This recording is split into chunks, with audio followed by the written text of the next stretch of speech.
long time today.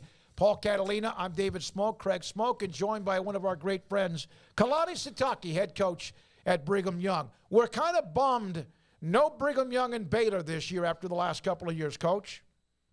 I know. It seemed like it was kind of an annual thing. So I'm, but I'm pretty sure the conference will allow us to play again soon. But just looking forward to this season. Looking forward to the excitement, the energy that's kind of surrounding the release of the schedule today. What was it like when you finally saw it? I mean, just to get it out there after it seemed like delay after delay after delay. No, it's always fun when you get to know what you're doing, and I think the just a delay on all of it kind of maybe built it up a little bit. Maybe they're going to do a release like this every year. It seemed like it generated tons of excitement. I know that from our fan base, but also from other fan bases, you can just see that there's a lot of discussion about the games and who's not playing who and who is playing who's on the road, who's got the 5 home games, who's got the 5 away games, things like that. But I know that it's one of the hot topics going around, and it looks like a really competitive schedule for everybody involved in the conference. How do you feel it landed for you guys as far as, just the logistics of it, where you have to go and the balance of the year? Well, after being an independent schedule for, I just finished my 7th year as a head coach. It looks good to have a bye right there in the middle of the season, and we've had the last couple of years had it way towards the end. We've always started with with 3 to 4 to 5 P5s in a row, and so it's nice to see the schedule build up, just kind of like how everybody else is doing. And so we're really excited about the schedule. It didn't really matter who was going to be on it. I think the excitement and energy going towards the Big 12. We've seen it already happening with recruiting and with the way our fans are just so. I mean, we're seeing the Big 12 logo all over the place, and so there's there's a tons of energy around it, and I can't wait to see that stadium rock and roll when it's time to roll this season. Coach, looking at there's various parts. I was asking Coach Malzahn a little while earlier, what's the first thing that he looks at? And I'd be curious for you as well. But, I mean, there's a back-to-back where there's going to be some travel involved there in October, November, going to Austin and then turning around and going to Morgantown. But to your point earlier, playing the schedule that you guys play, do you feel like that'll be less of an issue than it would be maybe for some other teams who are more used to a regionalized format? Yeah, I think the majority of our guys are used to doing that already. The returning players are used to going, 2 time zones away, even back to back to back. We've done that before. So I think there's guys on the team that are used to going back east and being out there a few times in a year. From what I look out here, it's happening once. We go to West Virginia. Everything else is pretty much within reason in terms of the time zones that we're traveling to. So I know that all the games are difficult. When you're looking at the opponents that are on our schedule, we know that it's going to take our best to get ready, and then that the preparation starts now. And so all of the energy in our preparation and our focus is on all 12 of the teams on our schedule. But, just a lot of, for me, it's just a lot of gratitude and excitement knowing that we're going to generate some kind of familiarity with the opponents, with the stadiums.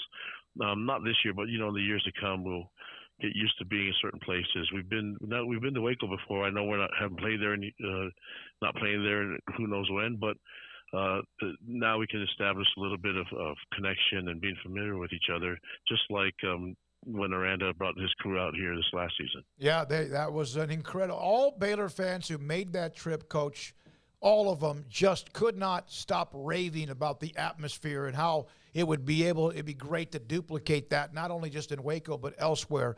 So, you've been with us really from the beginning when all of this started to change back in 2021 when the Big 12 looked at expanding.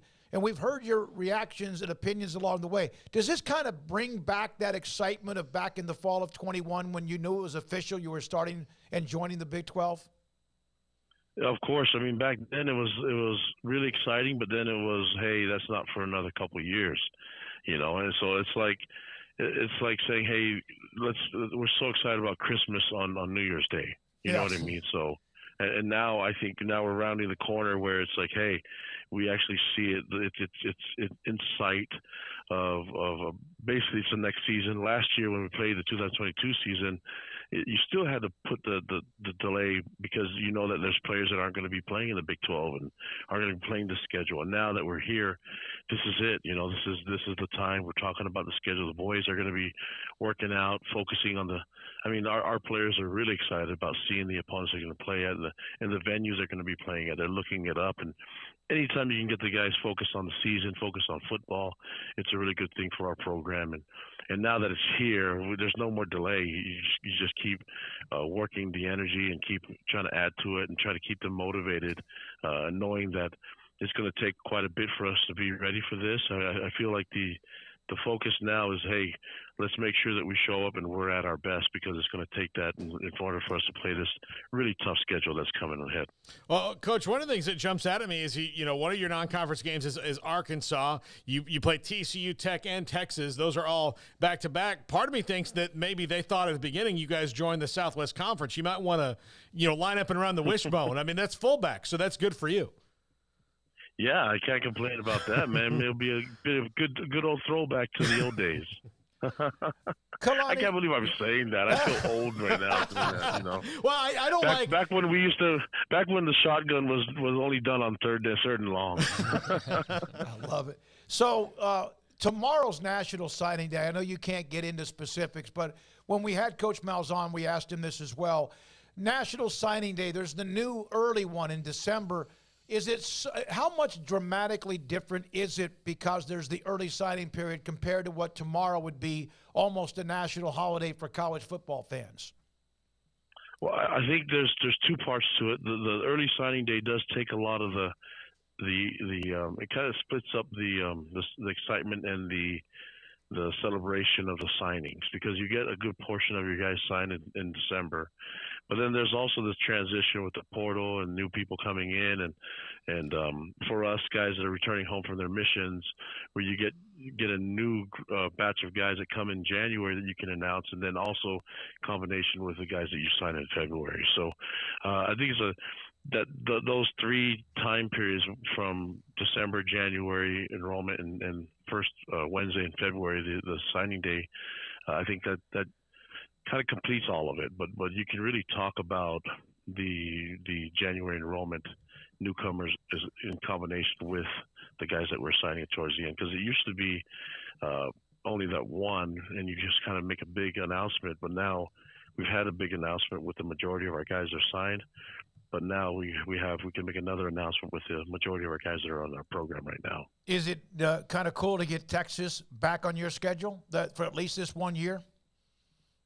Yeah, man, I'm excited to see our fellow Cougar there, Sark. Excited to get out there and go visit him in Austin. So I mean, there's a lot of connections from that we have to a lot of different places, and hopefully when we go out to. Obviously, when we go play Kansas, we'll be nearby, with Andy Reid being there in Kansas City. So there's a lot. Looking at the schedule, there can be some, combo accomplishments and then all these destinations that we're traveling to. Yeah, OU, Texas, and back-to-back playoff teams when you think about TCU and Cincinnati as well. So, yeah, it's going to be pretty good. Yeah, it's going to be fun, man. I'm the schedule's here, and I can't stop looking at it. It's just that exciting. Coach, you were a part. Well, you weren't. You weren't a part of any of those games, were you? You were. That was well before you, or what? I can't remember. With Texas. Which games? Oh, I was at Utah. I was defense coordinator there in Utah when that was going on. Yeah. And then I coached Taysom his senior year when my first year on the job here. Okay, well, Texas doesn't want to see Taysom Hill again. I know that after. I know. I got to figure out a way to get him back on the field if we can by that game. That'd be nice. Look, if you can just invite him to the game, hopefully the bye week works out. Just have him there, standing and waving at him. Yeah, Coach. Yeah, I don't know if the Saints will be needing him that week, but we could definitely use him. I think anyone could. And thank you for your time. It's been always great to have you on. Get a chance to visit with you whenever you can. And thank you for your time. Enjoy the day. Enjoy whatever you have to wrap up tomorrow, and we'll see you soon. Gentlemen, thank you. The honor is all mine. Yes, sir. You too. Kalani Sitake, Brigham Young head football coach on 365 Sports. It's been great.